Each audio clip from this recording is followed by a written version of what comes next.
So today we're going to talk about an app called Treats, and it's trying to solve a problem that, let's be honest, almost every family deals with these days, that constant battle over screen time. The question it asks is, what if we could actually turn screen time from something we fight about into a tool for learning? Let's dig in.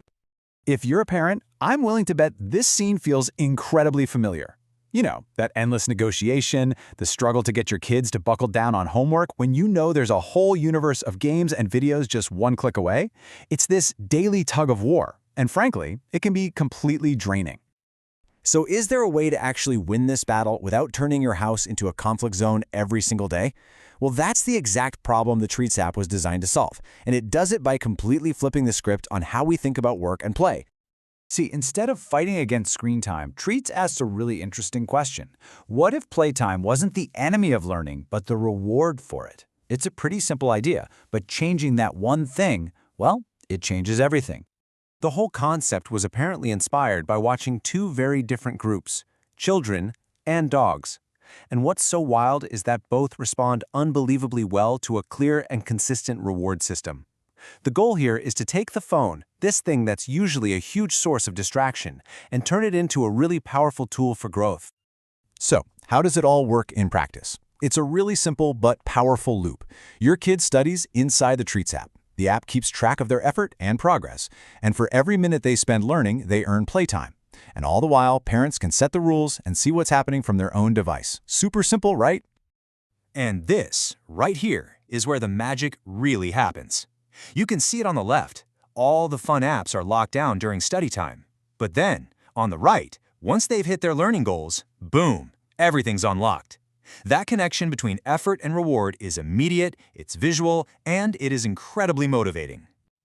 Now, this reward system is so powerful, it isn't just for humans. Get this, in one experiment, an octopus actually learned to interact with piano keys because it got a food reward every time it did. The key takeaway here is that the octopus had zero natural desire to play the piano. It was the reward loop that created the engagement. It just goes to show you how universal this principle of motivation really is. But Treats isn't trying to be just another Duolingo. It's actually built on a very specific philosophy that they call the anti-Duolingo approach. Let's break down the three core pillars that make it so different. First off, it's not just a cool idea. It's grounded in real science. It uses things like self-determination theory, which basically says rewards work best not as bribes, but as feedback that tells you, hey, you're getting good at this. It also uses reinforcement learning to build strong habits and memory.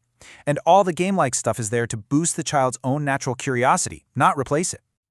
Okay, this next part is maybe my favorite. It's this concept called a philosophy of imperfection. The story goes that the ancient Greek sculptor Phidias would leave these tiny, almost invisible imperfections in his statues because it made them look more real, more alive. In the same way, the AI in Treats isn't designed to be this perfect, sterile robot.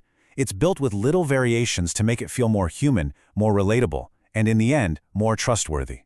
And that brings us to the third pillar, a deep commitment to human-led learning. Treats is saying no to purely AI-generated lessons. Instead, they have this co-creation model, where a real human educator designs the core of the lesson. You know, the story, the emotion. Then, the AI comes in like a wise editor, polishing it up. But the human always has the final word. So, this human-first idea sounds great, but how does it work in the real world? Well, let's put it head-to-head with an app we all know, Duolingo. Now, Duolingo started with this amazing, passionate community, but it's gotten some heat lately for how it's leaned into AI and monetization. This table really just lays it all out. It's like Treats took notes on Duolingo's growing pains. Where Duolingo's AI started to replace the very human creators that built it, Treats uses its AI to support them. Where aggressive monetization started to feel a bit much, Treats is all about ethical design. And while that original Duolingo community kind of faded away, Treats wants to build a new one, where people are actually rewarded for their contributions. And this quote just wraps it all up perfectly. Treats is trying to be just as smart and data-driven as the big guys, but to do it with a heart. It's about being built on a foundation of emotional intelligence and solid ethics. It's not just about what you learn, it's about how you learn. All right, let's switch gears to something really forward-thinking, how Treats is protecting its big idea.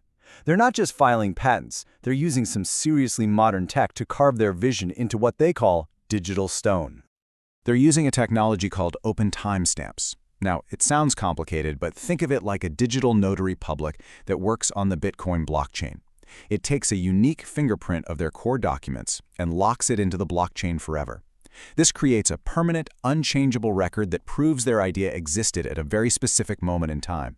It's basically a digital birth certificate for the whole project. The source material has this fantastic way of describing it. It's not some legal file tucked away in a cabinet, it's an idea that's been carved into a digital marble block. That block is permanent, it's public, and it can't be changed or erased. For the founders, that provides an incredible sense of security. And look, this isn't just a theory. The proof is right there, anchored to 2 specific blocks on the Bitcoin blockchain. This gives them this incredibly powerful shield for their intellectual property right from day one. It's a real strategic advantage. Okay, so the philosophy is solid, the intellectual property is locked down, but can it actually make money? Let's take a look at the business side of things. The initial investment to get this thing off the ground is actually really lean and focused. The total cost to build and launch the first version is projected at just over $67,000.